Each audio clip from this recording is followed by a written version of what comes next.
A warm good morning to all of you and to our guest of today, Mrs. Sultana Kaniz Fatema. And today is the second day of the week-long workshop, and we are starting now. And first of all, a very good morning to Honorable Professor Shomit Roy, Chancellor of Adamas University, to Honorable Dr. Dipendra Kumar Jha, the Vice Chancellor of Adamas University, to Pro Vice Chancellors of Adamas University, Professor Dr. Naveen Das, Professor Ujjal Chaudhary, and Professor Dr. Jitendra Kumar Pandey, and to our Dean Research and Development, Professor Dr. Momita Mukherjee, and to all the research coordinators and conveners who are actually been the backbone of this week-long workshop. I also warmly welcome all the participants who are actively and eagerly participating in this 1 week long workshop.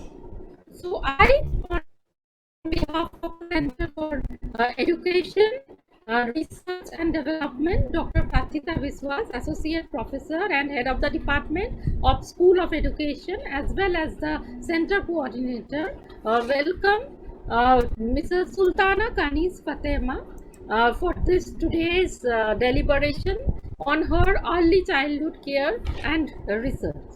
And to tell you some words about Adamas University.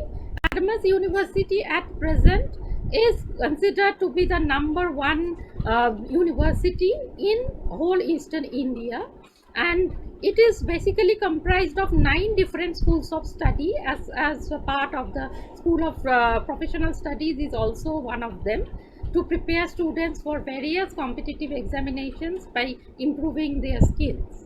So Adamas University is recognized by the University Grants Commission, offering several undergraduate, postgraduate and doctoral degree courses in education, engineering and technology, science, pharmacy, humanities, law, media and communication, and management studies. Now, one of the most important factors in this context, I would like to tell that due to the untiring effort and great deal of sincerity, the research development team, along with the guidance of Honorable Chancellor Sir, as well as Honorable Vice Chancellor Sir, and all those who have a love for research, there has been approval of 10 research centers, which is one of the most important context and uncommon factor in the whole of Eastern India. And one of the centers which has been inaugurated with this 1 week long workshop from the Center of Education, Research and Development, and this has been approved by the governing board as well as from the office of the registrar as well. So the Center for Research, Education and Development, this has been one of the main pioneer forces which has come in this context. And the interdisciplinary research, as Honorable Vice Chancellor in his welcome address has told, and in the inaugural address as well, one of the most important factors, not only considering education as a subject, but interdisciplinary studies and interdisciplinary research is one of the most important highlights in the 21st century. So if we do not do it in an interdisciplinary manner, in an innovative manner, it will not be possible. So to take this program and take this workshop forward, we are actually having specialization of all these 5 days of 5 specialized topics. So to take this a bit forward, we have today amongst us Mrs. Sultana Kaniz Fatema. She has more than 20 years of experience in the field of early childhood care and education. Mrs. Kaniz Fatema is an executive director and education specialist of SoftShadow Child Care and Learning Center.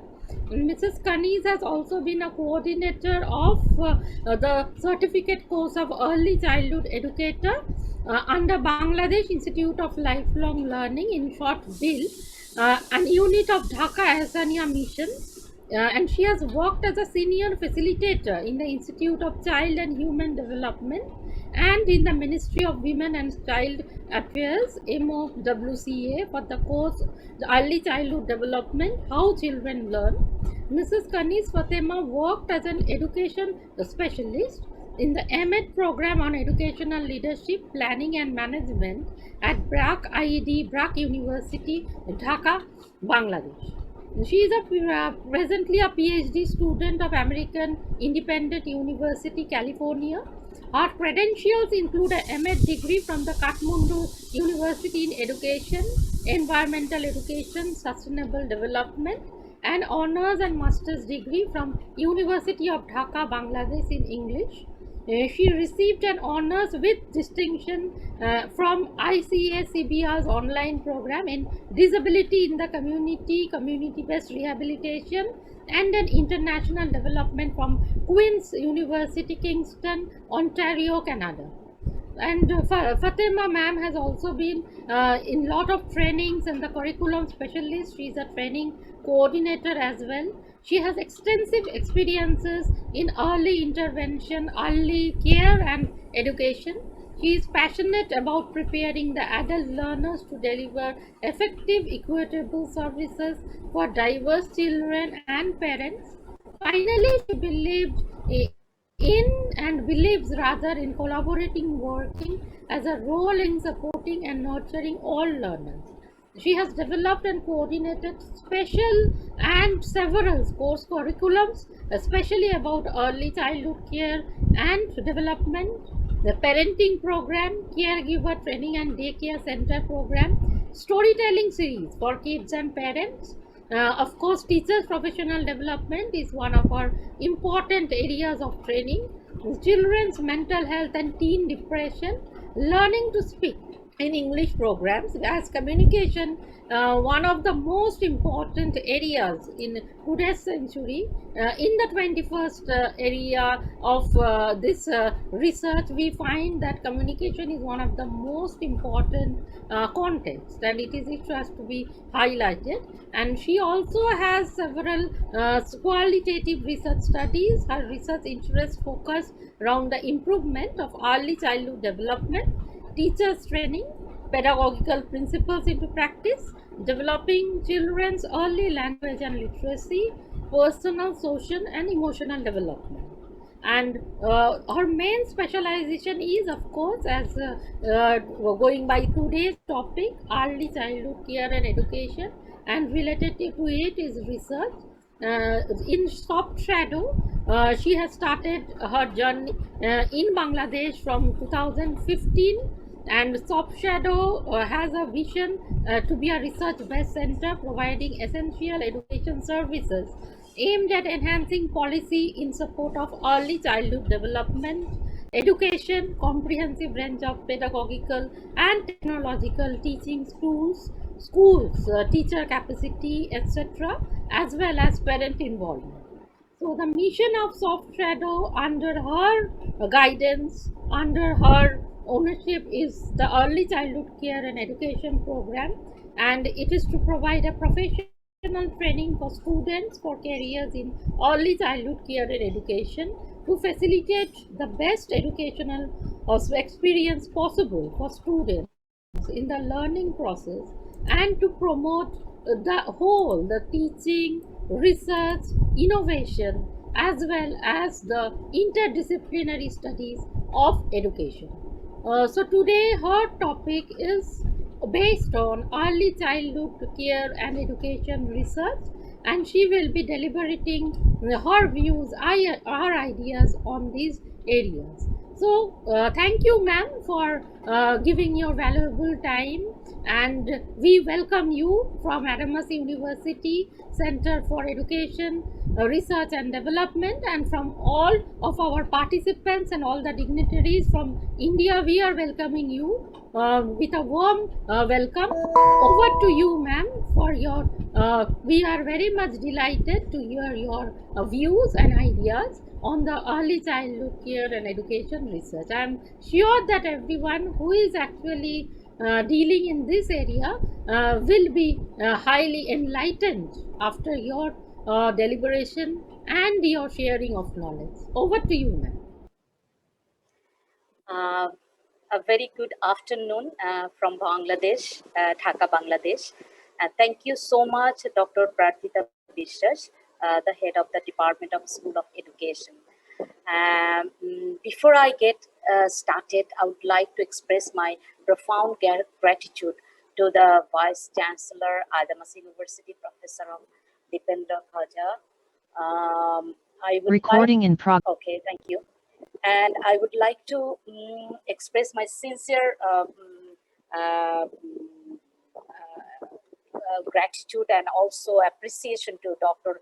Prarsita Bishas, the head of the department, School of Education, for organizing this very successful international workshop. Ma'am, I I would think like you to are give not thanks audible. to the Can you switch on your mic?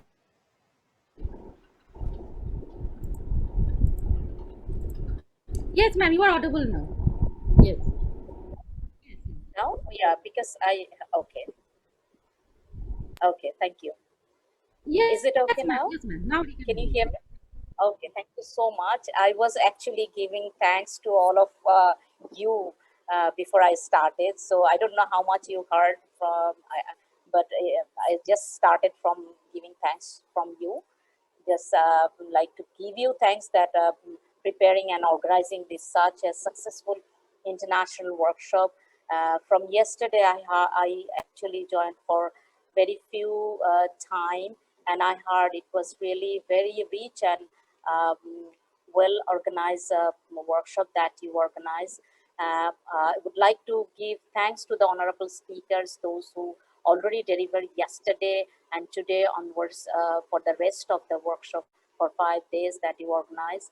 I would say that it's really a perfect time, perfect mix of topics, people, and especially you could manage to organize this workshop to gather the, it's a social gathering, I would say, and to gather all the participants, the different speakers, different honorable personalities, and it's really giving a very valuable discussion presentation for this international workshop on interdisciplinary application and innovation in research methodology. I would like to give you thanks for having me here at this conference or at this workshop uh, and inviting me to speak. I wish you and your team further achievements and hope for continued cooperation. Thank you all. Let's move on to my topic directly. So maybe I can give you a screen share. Before I go for screen sharing, I would like to welcome all of the participants from different areas. Really, it's really helpful. It's not only the presenting from myself, but it's a kind of learning discussion. This learning from each other that I believe always, because in my career development, I feel like it's not only the the context of us, but globally understanding each other is very important. As let's see, go for screen sharing. Can you see? Can you see my Yes, ma'am. screen Yes, here? ma'am. Okay, thank you so much. So in the beginning, that I would like to start like as it is early childhood education and research in 21st century. So in my presentation and discussion, I will be gradually, discussing like what actually defining early childhood education, and now what are the things actually we are facing, and what are the current trends and issues that we are facing during this the very special situation, I would say. So let's go for talking about what actually meaning for early childhood education. For me, early childhood education especially describes the period of learning, that takes places from the birth to 8 years old, and it refers to children between the birth and kindergarten age. I don't know what in your country we say it preschool, pre-KG, kindergarten, nursery. This kind of terminology we say in our country, in our Dhaka context or Bangladesh context. So hopefully the similar type of terminology you also use there. In early childhood or early years of infancy and toddlerhood, educational experiences, for example, both formal and informal, those are seen fundamental of learning to the child's cognitive, physical, language, social, and emotional development. So all types of areas when you go for in you know kind of integrating in the education, that is actually early childhood education development. So in 21st century early childhood education, that the neuroscientists, educators, or early childhood development experts, obviously you also um, will agree that early experiences have a major impact on the development of the brain and learning as the adults. The brain has the greatest plasticity and is the most flexible during the infancy through the age that you will also agree to accommodate a wide range of experiences, especially the interaction environments and the talking to each other among uh, not only between the teacher or the students, but among the students and among the other children's, the neighborhood, when they are socially involved. And for example, 3 years old have twice as many brain connection as adults. So now we have to think that how much these periods is really important to focus on, as because their brain really develops a very rapid range. So let's know about like how we can fix early childhood education, as we know that future success of every child is in many ways determined before the child turns age. So this discussion and these terms will come several times in our discussion, because to give you emphasize during those early years how the child learns and develops, for example, mentally, emotionally, socially, that are really critical. And this is not actually the theory, but it is a fact based on the decades of research on the positive effects of quality of early learning experiences on our children's lives. It is no wonder that the educators, politicians, and researchers, families has improved on early childhood education as a means to invest not only in the future, but also to help and improve any number of complex social situations. Next, go for like early childhood education, why it is so important like in our lives, or why we are giving emphasis in this education area. So research has shown that much of what you need to success in life is established before you enter to in kindergarten. During that time, the human brain undergoes rapid development that I told also before. It's a period when a child builds cognitive skills, that means knowledge level, the foundation of kind of example like reading, maths, science, academics, as well as their characteristics, skills also, right? So social emotional development, for an example, physical growth, if you talk about like gross motor skills, fine motor skills, and executive functioning. So like the fine motor skills, when we talk about very small things, when the children develop in, which really includes everything from the impulse control to problem solving. So here, actually, if we go for elaboration, then we can talk about early childhood education that really gives little ones the opportunity to learn, to discover, play in safe and nurturing environment outside of our home.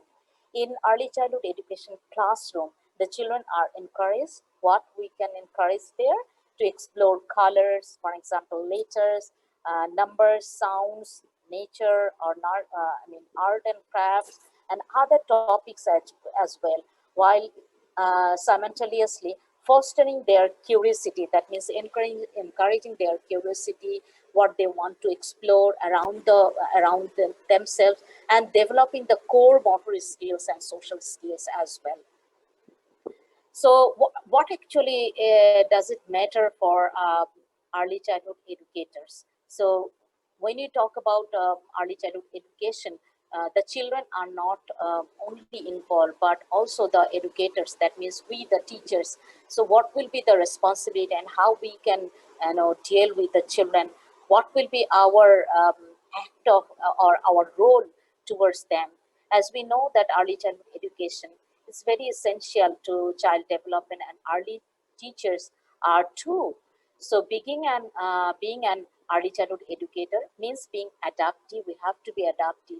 We have to be creative and compassionate. So it means guiding little ones as they explore themselves and the world around them. So it means being a protector, a facilitator, a guide, and an advocate for each child. So as we know that every child is really unique.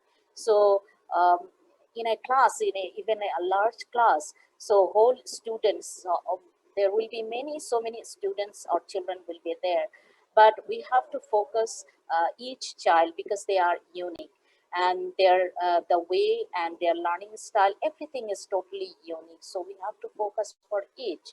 So early childhood educators have one of the most impactful professions nowadays.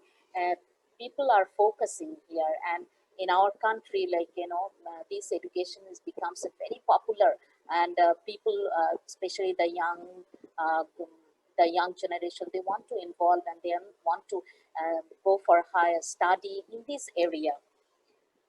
So let's go for the early childhood education philosophies. What actually the deeper meaning of that? Learning through play is a common teaching philosophy for young children. Joe Piaget, maybe you probably heard about a philosopher or theorist who developed PILAS themes to meet the physical, intellectual, language, emotional, and social needs to the children. The job Piaget actually constructivist theory emphasize on hands-on activity or hands-on educational experiences. So giving children the chance to explore and manipulate the objects. If I give you one of the examples, so while I was in my different training session, I was asking some of the parents like, what do you do when the child gets a new toy or play station? So what do you do? So some of the parents were sharing, no, we keep it in the safe place because children will break it. So here we have to understand, though we should not do that. Rather, we can give children so that they can explore. Maybe they will break the toys. However, we have to give them the objects to manipulate, and their learning will be enhanced more. Children in preschool learn both academic and social based lessons. They prepare for schools by learning letters, numbers, and how to write, how to read, how to interact with people, how to behave, what will be their social and the life skill learning that really needs to incorporate it in our education. They also learn, for example, sharing, cooperation, taking their turn, operating with the structure environment. So in this stage, especially the early childhood children, so they will not be a very good officer or will not be a very professional person, but they play or their small activities that will be the part of their life or part of their education, that I mean to say. So present situation, especially the early childhood education, as you are also facing the worldwide, we are facing the early childhood education. The centers are facing severe, challenges. For example, during this COVID period or COVID-19 pandemic time, So schools are still closed, the centers are closed, the early education, especially those who are sending their children to the centers, they cannot send to them, they are at home. So from this reduced kind of enrollment also is happening, though that is also making the high cost. Thus, as the centers are really still empty means that as the children are not there, so it's kind of high cost is making due to the maintenance and kind of the keeping the platform for them. So as the current issues and trends of early childhood education, so not only that places or the physical structure, but also the has curriculum, so that has to be focused on the future what they will do, so that they have to learn the competency, and they have to be prepared for as a whole child, like whole child learning. So learning beyond the classroom walls, like for an example, if I can say that those who are sending their children to the centers, so they are in the in a structured and the organized way learning. But however, beyond that, they have to learn because they are not going to the school, they are at home. So what will be the teaching line learning process which can be developed by the families or the parents? So these are the things, and here technology to learn and connect and inform how we can involve what will be. So not only those who maybe we learn, we by this time we know, but we are not talking about a very few people, those who are advantaged one, but the mass people, mass children, those who are actually in this age. So teachers professional development, that really matters a lot in, especially in how to deal with the early childhood education or early childhood children. And is increased assessment of young learners is very important. How when we deliver and when we go for teaching learning process, the methods and the the activities, but how it can be assessed, those are very important. So we can find also very steady growth in early childhood education. So the greater focus on physical fitness, so which is very important. Integration of online technologies into the learning environment, which really very important. We need to think about the situation, how this can be modified and turning into the 21st century learning skills. So as we know that our world is rapidly changing, how can we help the children to keep up? 21st century skill that you also agree with me are a very hot topic in education today. Some even call them the new building blocks for learning. Our children will need to survive and thrive in an increasingly competitive global landscape. It's not only for us, but in our context, but also it's globally. At the same time, be able to collaborate with others from all over the world. So, getting to know and a little bit elaboration about 21st century, what actually it means to us. In 21st century, the significant changes are occurring related to new scientific discoveries, informationization, globalization, the development of the astronautics, robotics, and artificial intelligences that we did not really get so much in 20th century if we talk about. So there are so many changes. This century is called the age of digital technologies and knowledge. How is the school changing in this new century that we really need to think about? So are we ready? Is the school ready to go with this digital technology, or the methods and methodology of these 21st century skills?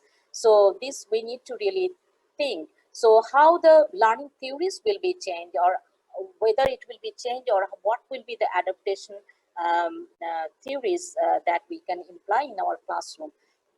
Currently, that we can hear a lot of criticism that the classroom has not changed significantly compared to the last century, or even like the 2 centuries ago. Yeah, whether you agree with me or not, I don't know, but these are actually the fact.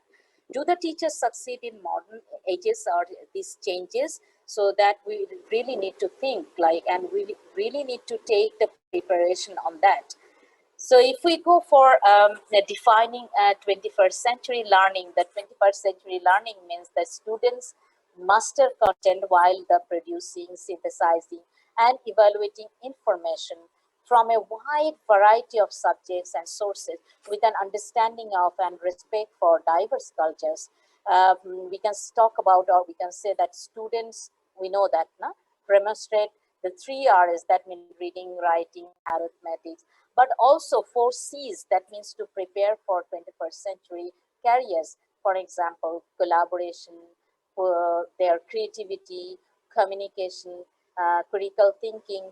They demonstrate digital literacy as well as civic responsibility.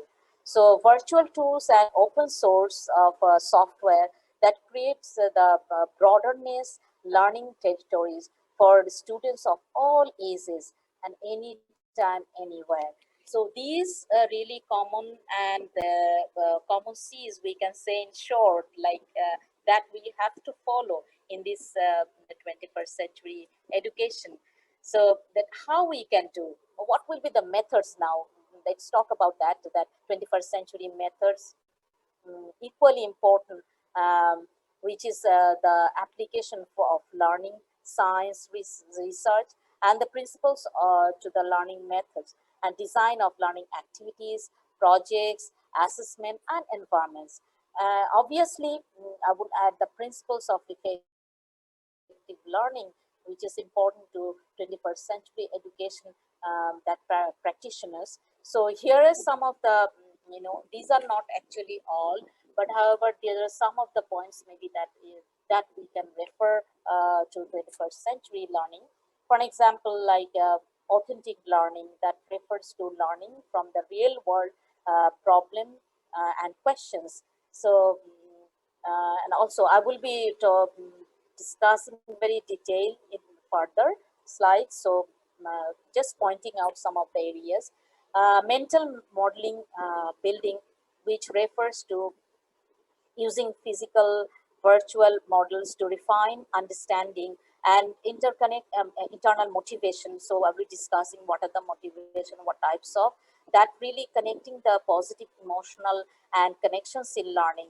So multimodal learning, that really apply multiple learning methods for diverse learning styles. So why do we need to focus on learning style? That really needs to be very big questions, and really needs to be a discussed area. The social learning, using the power of social interaction to improve learning impact, that we have to focus.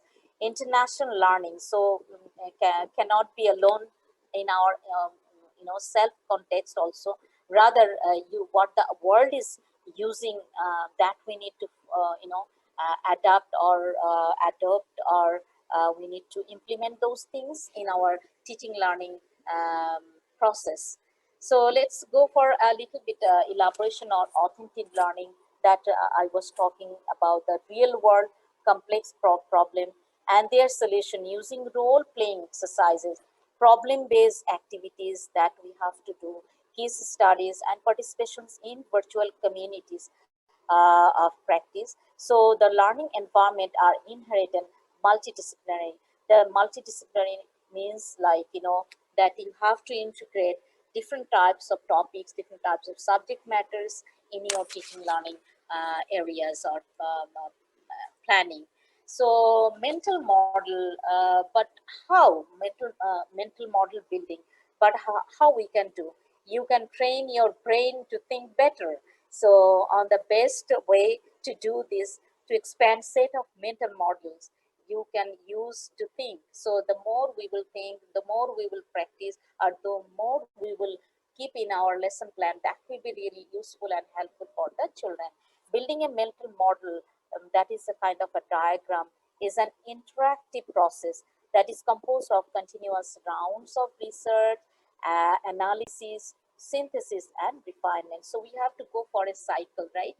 So when we go for any teaching learning, so we need to give them to whether they can, the children can get the exploration or research atmosphere compare, they can talk to each other and analyze, like discussing among themselves what is good, what is bad, what kind of things they learn, what kind of things they really can do or help, they can be happy, and obviously synthesizing with the help of the teacher, and ultimately refinement of their learning, what they are learning about the very small skills, maybe very small learning that are there in their content. So internal motivation, here I would like to talk a little bit more, that motivation which is the really core to being successful. See, for example, so I can find 204 participants are involving here. So here it's a kind of motivation, right? Why am I also talking in front of you? It's a one kind of motivation. So different types of motivation. So I can give you the example of the types of motivation that really gives us the optimism in the face of not only the success but also in the failure time, right? The failure is the pillar of success. So this kind of statement we always use in our discussion or in our classroom situation sometimes. So identifying and employing positive emotional connections in learning. So we can find like extrinsic motivation and intrinsic motivation. So here you can find also in my slides, like try to explain what actually it means and giving you an example. This is the extrinsic motivation. This is when motivation comes from external factor. But I can give you that are given or controlled by others. For example, the external motivation here is Dr. Praksita Bishwas, right? So she is for me for attending this workshop. She is one kind of external motivation to me. So this is one of the example. And for children or teachers, like the teachers include objects, rewards, or the other prizes that are offered to the students for job well done, right? That is one kind of extensive motivation for the children, like when this comes from the teachers. And intrinsic motivation, if I give this again the same example about this workshop, like extrinsic motivation was Dr. Praksita Bishwas for me. But intrinsic motivation, it's me, from myself, right? So I'm motivated from myself, and intentionally, or from the internal motivation, I'm presenting myself today. So this motivation comes from internal factor to meet personal needs. So when we do any things, we do because we enjoy them, right? Not because we have to do. So here, so I have come here because I really enjoy talking and involving with you, with your country, with so many colleagues, so many professionals. So in here, so external internal motivation also works here. So in the classroom situation, this really offers students internal reward for when they really do a job really well done, right? They really do hard work, and they try to complete the activities. So that's really one kind of motivation, maybe the internal motivation, but it goes to the teacher. So there is one kind of achievement of the teachers. So both way. So multimodal learning. So this is also one kind of method that you can apply, that we are also applying. We live in a world where information is presented multimodalities. For an example, visual, printing text, audio, digital informations and forms. So these kind of things we have to adapt and accommodate. The text to the 21st century will require teachers to adopt new skills for strategies and pedagogical frameworks to support students' transactions with multimodal text, right? So this is one kind of a shift from the monomodal or the self, like, yeah. So into we can shift ourselves to multimodal text requires that really one kind of requirement for the readers to navigate. Navigate means you have to search for it, design, interpret. You have to analyze, right? And analyzing the text, analyzing the discussion. So these all the things can have the kind of complex and interactive ways, but however we have to start doing. And next up is a really very important method, that is social learning. Using kind of power of social learning is one kind of learning impact, right? If I give you the one example of Maslow's new hierarchical needs, so where students of today still need the basic needs to meet the able to fully conceptualize and understand, learn the content. So not only the text method, but also they have to also accommodate and understand the basic needs. Students need to feel comfortable with a variety of online tools. For example, schools are also offering the online systems, right? Offering the Zoom method, offering the Steam World, so many methods that we are applying. So whether the parents are really aware of that, whether the students are, so how these things also needs to be integrated or needs to understand that. I would like to give you the example. If they are focused and spending their energy on trying to figure out how to log out, for example, log on to the online class activity, for example, they will not be able to achieve and understand the learning that we are providing or that we are offering. Another application of social learning theory that really remains important for teachers today is the zone of proximal development from Vygotsky and constructivism. So this theory is where when the student is in a position, the ability level, so you have to really give a push or give a support whether the child can reach to the level of that the ability he or she possesses. So students need to be provided with the opportunities of problem solving, with the application of skills or concept and collaboration, and ability to apply the skills, knowledge independently, so that they can do independently, right?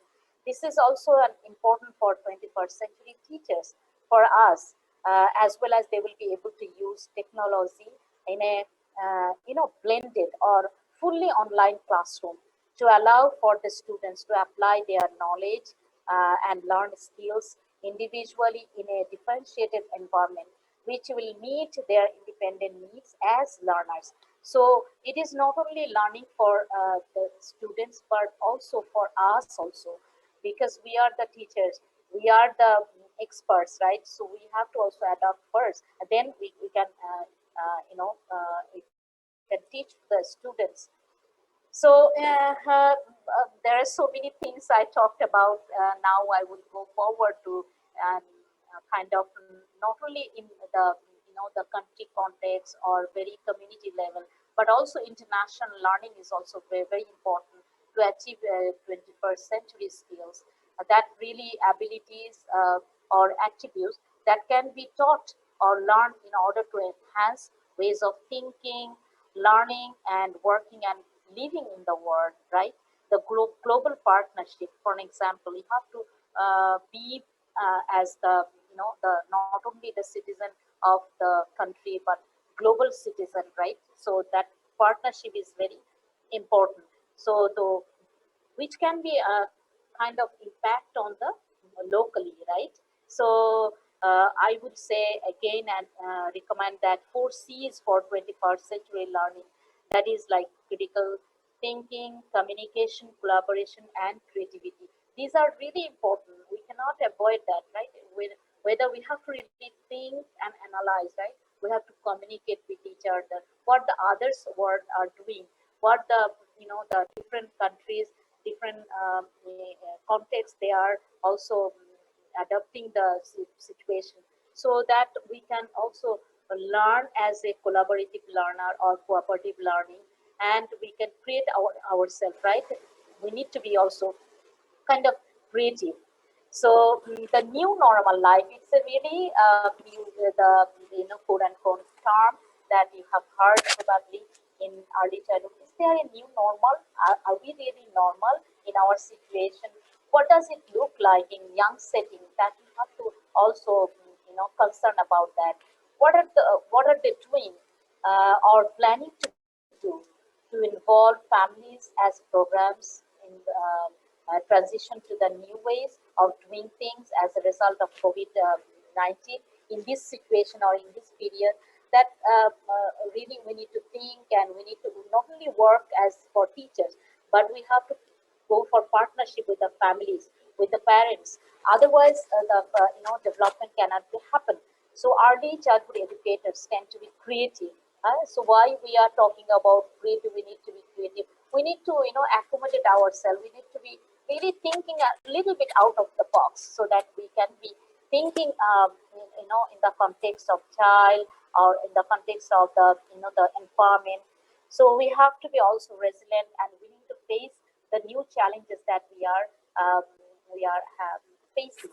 When we have to have the open mindedness, right? Like whether for an example, the last time when I was giving different trainings in the daycare centers.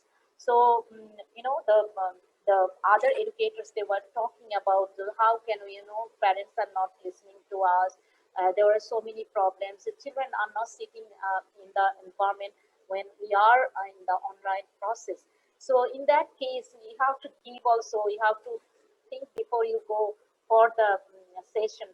So how you can involve not only the children but also the parents, how we can involve the not only the mother but also the father. So these issues are really very important, and so we will be talk about this goes for gender issue. However, we have to involve both way. So next go for some of the strategies that go for 21st century childhood teachers. So I just pointed out 6 strategies here. So integrating technology that we talked about, or we talked a lot, that today's youngsters, they're really born in the age of internet, isn't it? You agree, right? If you really agree with me, can you in your chat box, can you say yes? So I will be happy. So I will be happy if you write. Do you really agree that the youngsters are born in the internet age than us, or than the old the elderly people or like us? So these are the technology savvy that the adults, right?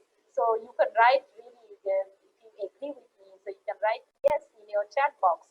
So technological tools include, but not the limited to. For an example, like those cell phone, right? We have everyone has the cell phone now. iPods, maybe not all, but few.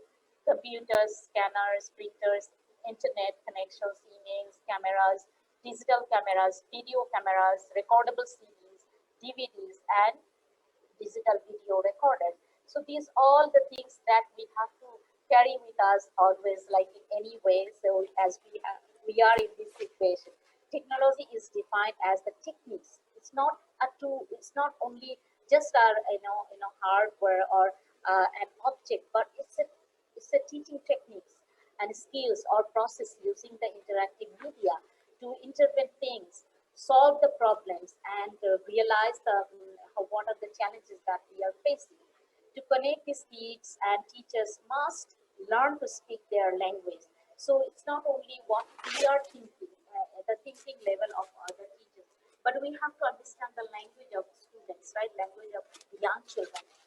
So become conversant with the technology, the terms that we will be using, that comes so naturally to the young, right? So when you go for different types of, the WhatsApp, the Twitter, the other, Facebook, and so many things. Sometimes I have to ask my son, like, okay, can you just help me to do these things?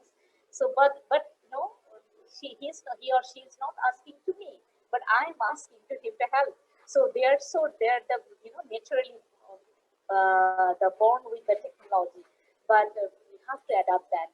Integrating technology means tapping into students' interests. That means when they are really,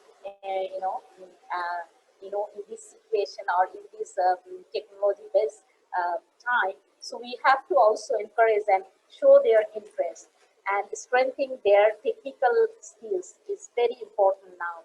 All while providing enriching learning opportunities.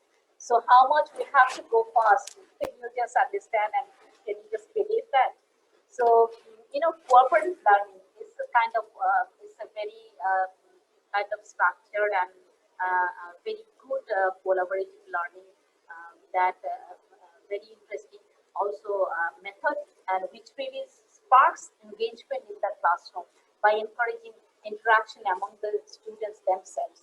Not only so, here the teacher, rather than calling one by one student at a time, allow the children to discuss class materials with the buddies, that means in the group work, and maximizing the level of participation.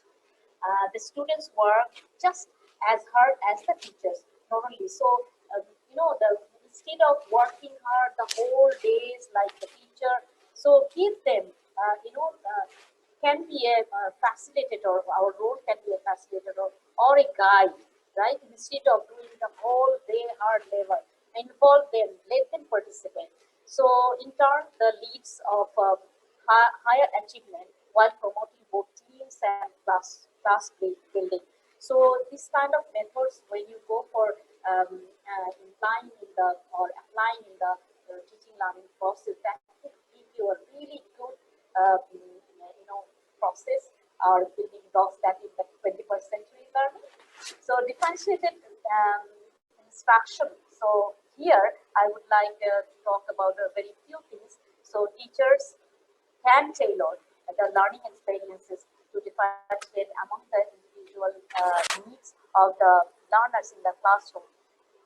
Here I can say maybe you have learned like the learning styles of three back back learning, right?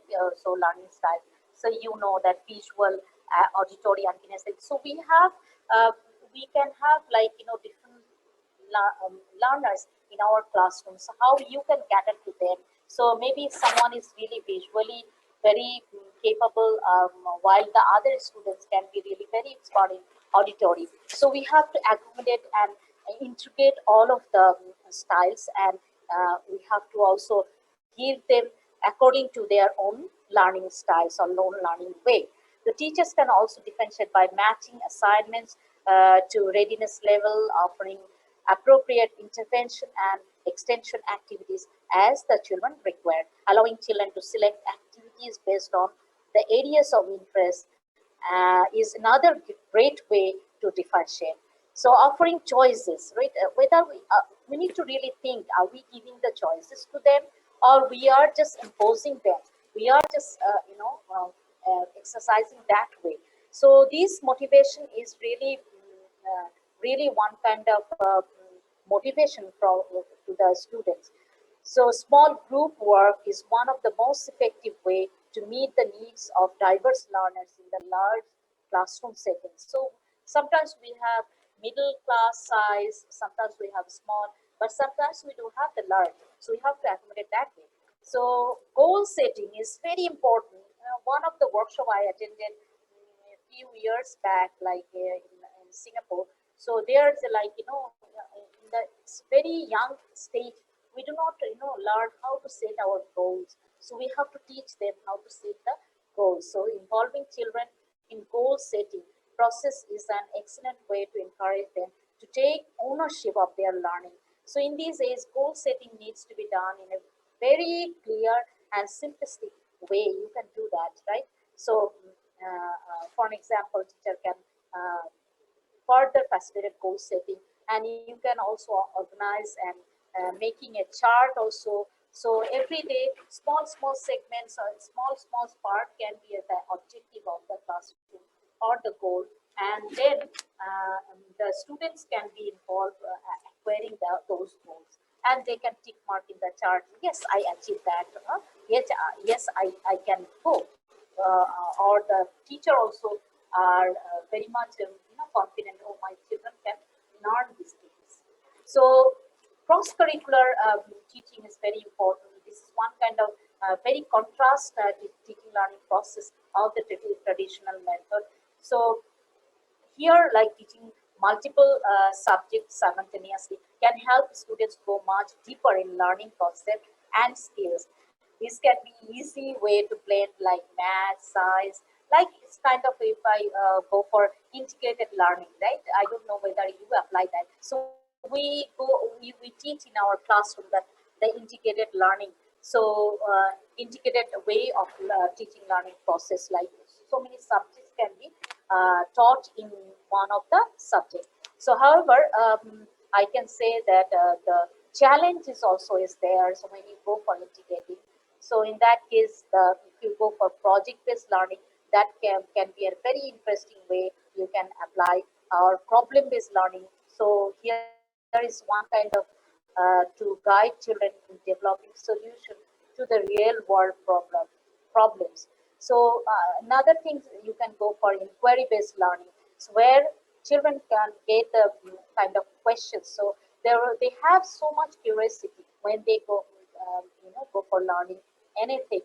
They have interest. So if you go for, if you allow them to ask questions, and if you also get the answer to them, so that will be the one kind of, and allow them to investigate, right?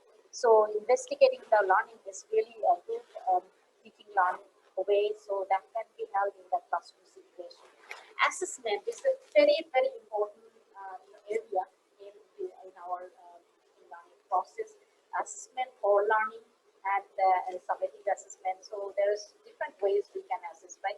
So formative assessment. So it's kind of data gathering. So you can go for each and every day. So what the the students are doing. Even we can learn what the teachers are, doing, and whether we need to modify our teaching learning process, or the method, or the content, or the curriculum. That really give us a very good data. So gathering the data is very important. And submitting assessment, sometimes, it's a good way to know at a glance what the children are doing, but do not give you the very detailed or real picture of what the students know. So this is very important that we can involve in, like, so every day if you go for keeping their records, for example, portfolio, different types of peer assessment, discussion, or learning loss, or different types of strategies. If you imply them, then it's a kind of really giving you very detailed the overall idea of the child, how he or she is doing in the academic level, socially, or emotionally, and or areas you can learn. So these are the things actually I will be, and the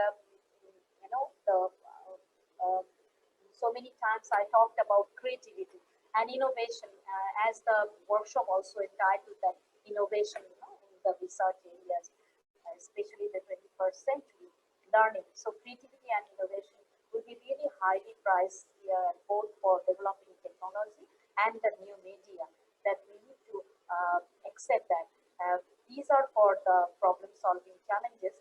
So with the limited sources, so with the limited sources, so how we can adopt them, that is really very interesting topic to be researched, especially to accommodate the 21st century learning. So I think I will go for ending in this discussion here, and keeping you the one kind of questions towards you, that how do we prepare our children for this job of the future? So that is very important. That, and in this area we need to think. So I hope that this discussion um, is very few, maybe the issues or few methods that I added here. So you can go for learning globally, and adopting these things to your teaching learning process. And if you go for understanding different research, or maybe later discussion we can involve. So I hope that I was I was talking for a long time. I was feeling like, I'm kind of uneasy, like, yeah, for a long time you were just a passive learner, and I was only talking. So it's really giving me a kind of motivation, so to involve. It's a one way in our teaching learning process, in the teacher training. I do not participate this way.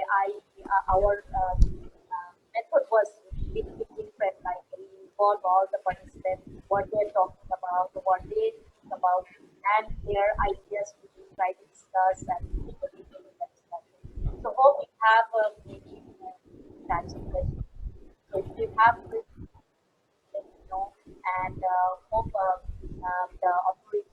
Dr.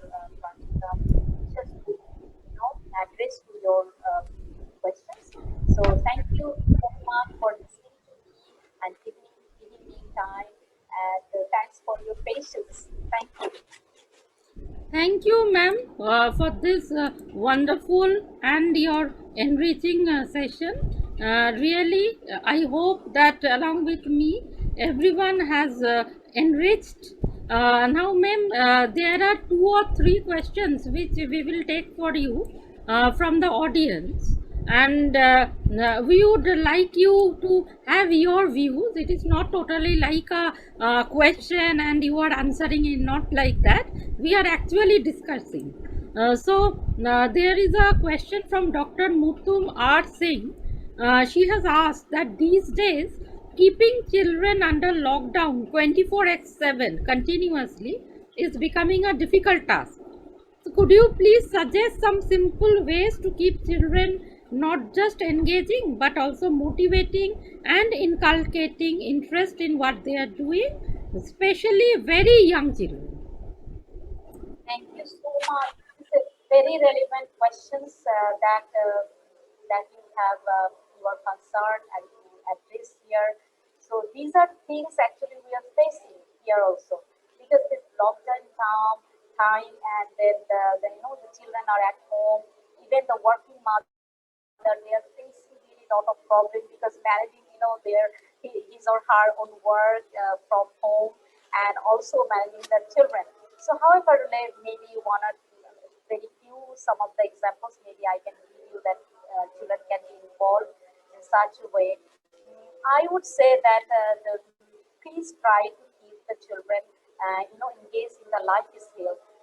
For example, what you are doing. So in the morning when they wake up, so there are some of the, maybe for the young children, they will get up early in the morning or whenever you make them wake.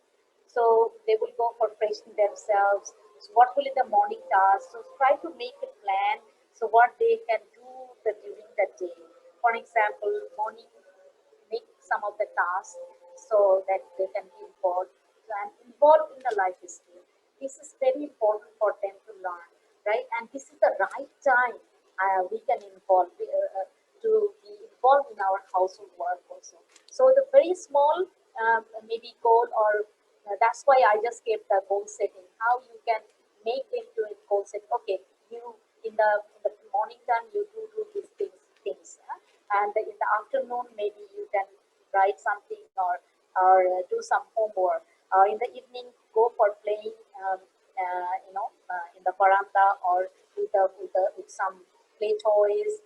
So this kind of routine we have to prepare. So in the daily routine, you keep the life skill programs. So that will be really very easy way, and children will learn from the early childhood time that how to be accommodated in our life, and this is one of the very important things to learn. So you know that in our country also life skill learning is very, we are emphasizing very importantly, because the sometimes we feel like I'm sure that you have also in your country that that only the girls will do, not the boys. Why the boys will not be involved in the life skill or in the household work? So from the from the early stage, if we make them to understand that these works are not only for the girls, or this play is not only for the girls but also for the boys. Both we can do. So then the chaos will not be happen in future life, or in the later life. So I think like if you can make a routine, daily routine, adapting to the life skill, keep some of the the academic the work that you want your child will be completing. So this kind of, and of course with the fun work, keep every day, keep some of the fun work for the children, because they are not like us. They will not be sitting in one place. If you tell, okay, keep sitting for 1 hour, they never will do. So try to make them involved in the play, because play is their main work now. So when they will play, make the play kind of meaningful play. So So what type of play you will make them to do, that is up to you. So thank you. I think maybe I can answer you. I'm not sure whether you are happy or not. Okay, thank you, ma'am. I hope that you have explained enough, and I think that your sharing must have included, along with Dr. Mutum, everyone has been enriched. And finally, I would like to ask another question, and which will be the last one for today, as we have another session which starts at 2. So, the last question for today's session is, which kind of learning model is appropriate for very young children, 3 to 6 years, in motivating them in lockdown period? I hope that something or the other you have already explained, but something more specific. This has been asked by Dr. Shamasri Shur, Assistant Professor of the Department of Education, as well as Head of the Department of Siddhinath Mahavidyalaya. So, ma'am, if you could just share a few thoughts. Thank you so much for these questions. It's really very important, I feel, and there is no one way answer to these questions, because it's a, the teaching learning is not only, following only one method. It's a constructive way you have to think, and implementing different types of, blending of theories needs to be integrated. So especially in lockdown time, so what type of method that may be for reading, what type of method can be for writing, what type of method for can be for that for life skill, understanding and learning. So for example, if we go for reading, so there are so many, multimodal, you will find in the website. So if you can involve not only for, okay, go, come and read. So you can make different type of storytelling and talk about the stories, what actually inside the stories, what about actually the picture is talking about, what actually I'm just giving one example of reading. So you can make them asking questions about the story. You can go for, making a puppet role. You can go for telling him or her to act the role, kind of role play. You have to be involved with that. I know that this is a very crucial time to involve with the kids for whole time, but however, you can engage them with other. It's difficult to bring the other, neighborhood child in the house, or maybe you would not allow that. But however, I can say that involve yourself and make them to do something with different types of play activities, play based, the activities. That could be a great way to involve children, and a good way of good method. Thank you. Thank you. I hope that Dr. Shur, along with everyone, must have had a knowledge about the questions they have asked.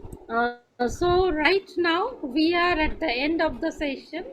And I would say one thing, Dr. Pratika, if you yes, allow yes, me. ma'am. Like there are so many, participants I find they were asking the Facebook address. So my name is Sultana Fatima. So just you can add me anytime, no problem. Just if it is not allowing to accept your one, so in the chat box or in the messenger, if you give me a clue that you attended in this workshop, so I will accept that, no problem. So you can add me on the Facebook. It's a global, arena to be involved. So no problem. You're most welcome, because I find like someone was asking me my Facebook address. So Sultana Kaniz Fatima, you can add me, and you can find the indication of Kathmandu University. So and you know my face, so maybe by this time hour you are familiar with my face, so my face is there, so no problem. Thank you. Thank you, ma'am.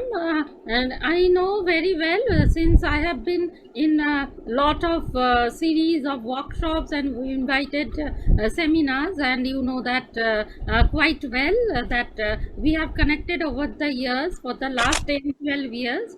That people from Bangladesh, Dhaka, they are very warm and cordial.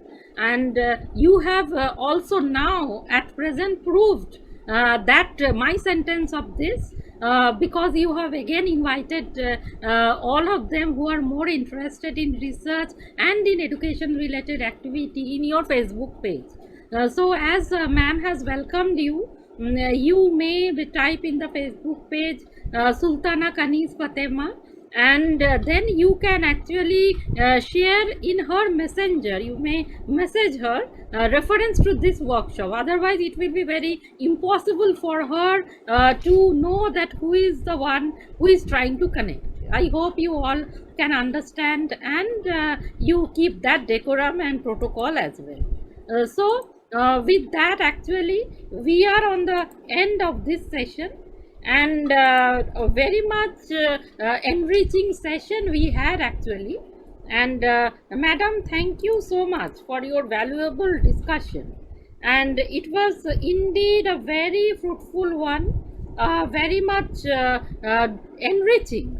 And of course we have had accumulated a lot of information from today's talk about early childhood care education and research, as well as the 21st century learning innovation, as well as the management of the research, as well as the childhood education, which has to be actually collaborated with the research areas to make it actually a better research area as well as a better educational area.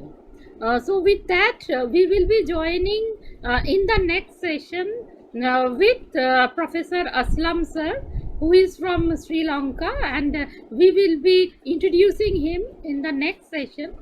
So all of you, we will be meeting again today afternoon at 1:45 p.m.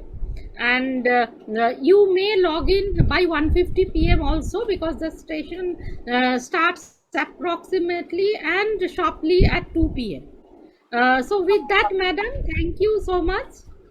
I would like to say you that those who are participated and joined here, everybody, all are welcome to our country. So maybe the lockdown and this situation will not be, forever. So hope that this situation will be over and overcome. And when it will be really nice, then you all are welcome to our country. Visit Dhaka and other, places. Bangladesh is a very beautiful, beautiful country. So so I welcome you all to my country. Thank you. And thank you, Dr. Pratita Bishaj, and also the university for inviting me and recognizing me as to participate in this workshop. Thank you so much. Thank you, ma'am, for your welcome to welcoming us all to Bangladesh, and thank you for your speech, as always, which I have told you. And with that, we are ending this session. Thanks to all the participants, especially, and to all my colleagues at Adamas University also who has joined, and all the academic fraternity for supporting us, helping us, and also sharing knowledge with us in this context. Thank you all. So with that, we are ending this session, and at the same time we will be meeting today afternoon again at 2 p.m.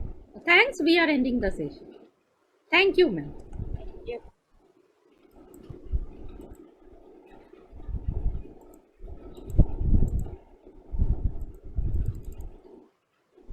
Recording stopped.